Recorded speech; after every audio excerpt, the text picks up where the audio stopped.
It was a cause of concern that the PPEs were collected at the warehouse and they were procured by the department and not the hospitals themselves according to their personal needs. There were no dedicated drivers appointed to collect the PPEs at the warehouse, and as such, this contributed to the delay in receiving of stock. Hospitals did not have sufficient PPE. Centralization of procurement in general is a huge challenge for these hospitals. At some hospitals, staff are required to use one PPE for the entire day, even if they have to go out on lunch and back into duty again. Some wards were not provided with appropriate PPEs. Only doctors were provided with full PPEs and not all medical staff in some instances. Some were required to reuse the masks. An incorrect PPE mask were procured, such as the usage of the N95 PPEs vis-a-vis the KN95. There were incorrect sizes ordered. Inadequate protection of healthcare workers and other staff members due to lack of PPE. All right, let's get some reaction now to the Public Protector's report. We're joined via Zoom by the President of the Democratic Nursing Organization of South Africa, DENOSA, that's Simon Hlungwani. Mr. Hlungwani, thank you for being with us. What do you make of this report, looking into the state of healthcare, raising issues like a lack of PPE and like a lack of healthcare providers? Well, good afternoon, and thank you for having us. The report itself by the Public Protector's Office is in fact just vindicating us on the matters that we have always been raising. So it, in essence, just confirms everything that we have been saying, from the poor quality of PPE to the shortage of health professionals and mostly nurses, to the poor treatment of nurses, as well as also confirming the report that was released by the research conducted by the University of the Western Cape with regard to the KN95 that was, in our view, of a quality that is in itself rendering nurses to be treated as if they are being sent to, or the employer is treating like they are committing genocide, in that they're sending them to a death threat. In that the nurses would wear those KN95s, but when they get to the line of duty, in essence, they are pre-exposed by thinking they are protected when they are necessarily not protected. But it also gives us, in terms of the two calls we have made, which is that there's a greater need for now to also employ permanently those nurses who were hired on contract basis during this COVID-19, so that they would be available even post-COVID-19 in order to expedite and deal with the elective procedures that have been delayed and postponed. Yeah. So those must be permanently employed.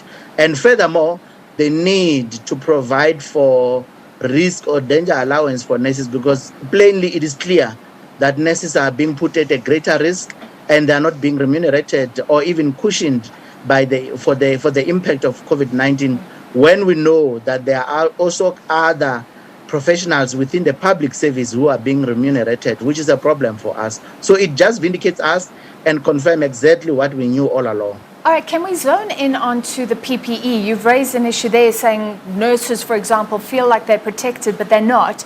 Are you talking there about the issues around the quality of the PPE? That's been raised by the Public Protector. Has that been a serious concern? Yes, I must say that we have raised that as a concern from around April. One is that there was a shortage of PPEs in a large scale.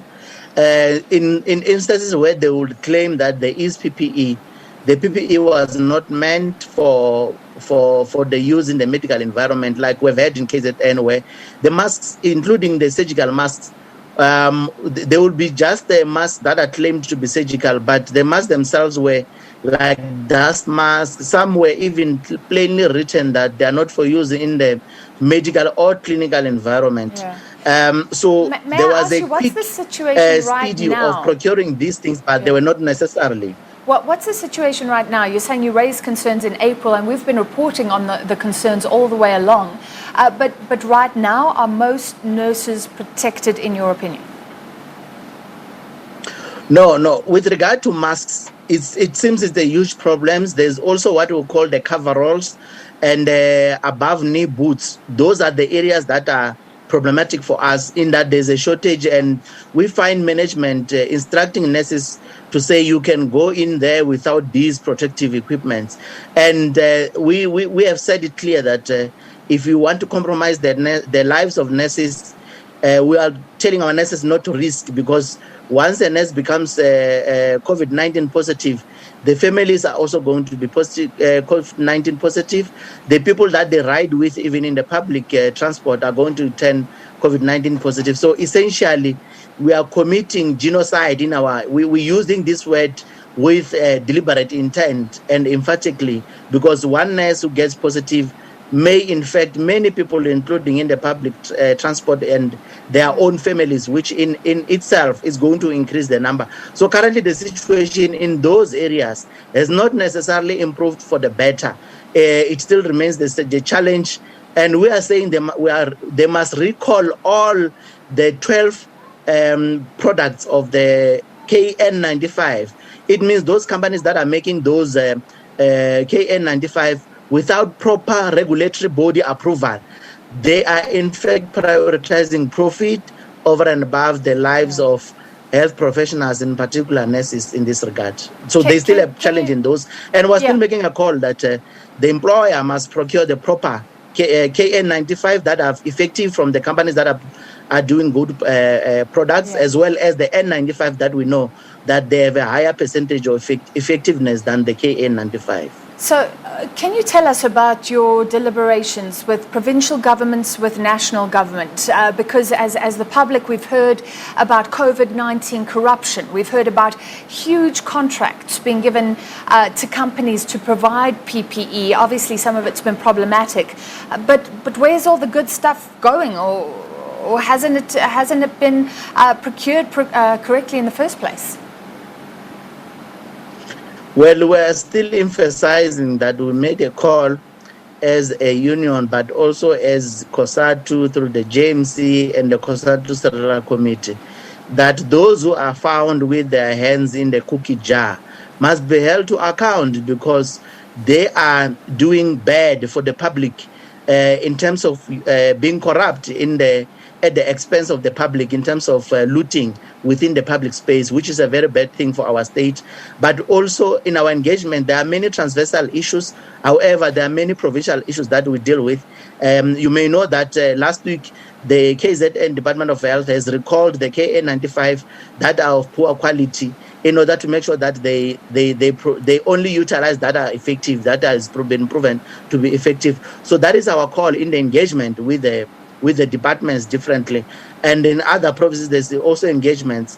While at national, we are participating in other platforms where we say they must improve in the areas that we know, and the availability of the PPE. We are more worried about the availability of beds, because seemingly with the new strain, there's a huge demand for bed availability. And I think it is compounded by the fact that there's competition for beds, even with other cases such as trauma related, whether to car accidents, the issues of gunshots, as well as stabbing wounds. So that is the area that we are more concerned about.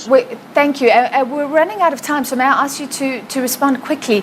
My final question is, if this is a give and take, have nurses come to the party as frontline workers, some say as frontline sort of soldiers in this war against COVID-19?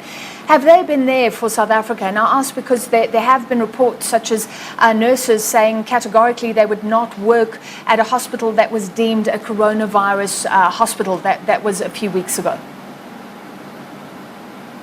I think you are relating to one incident in the Eastern Cape, and I'm sure this can tell you that how many people have been hospitalized throughout and how many have been treated and discharged.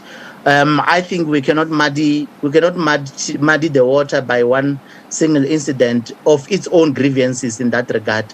And overall, nationally, if you look at the number of people who were coronavirus positive admitted and discharged in the hospital, you can see that the appreciation by the society in general to the services of nurses is actually justified, and nurses are always available. If nurses were not available, they would have tooled down because they were not paid wage increase, they were also not paid risk allowance, but they still keep on going to work.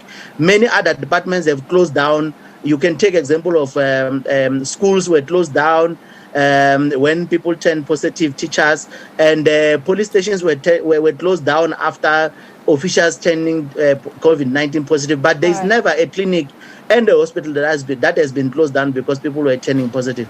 So overall, in general, we appreciate the public for appreciating the work that is done, and nurses are still ready to continue to render. And we know that currently there's going to be a huge problem in the country. However, we also want to urge the public to protect nurses by ensuring that they stay away from anything that may lead them to getting coronavirus or COVID-19 virus itself. Because if they do that and they avoid getting positive by adhering to the protocols, then it means they will be able to not get positive, and nurses are going to be ready to take care of those who will be in hospitals in this regard. There is no nurse who has shied away from doing that. The grievance in that Eastern Cape was an isolated incident, which I think is being dealt with within the Eastern Cape. But overall, in general, everybody appreciates the work that has been done by nurses, and we think nurses must keep it up. But nurses are currently overwhelmed, they are drained, they feel unwelcome, they feel unappreciated because the talk shop cannot assist us. It becomes very cheap to say we appreciate you, but it is not demonstrable that you appreciate their work in terms of monetary value, remuneration, and many others. All right, so we appreciate your time this afternoon. Thank you very much. The President of Nursing Union, Dinosa Simon Hlungwani.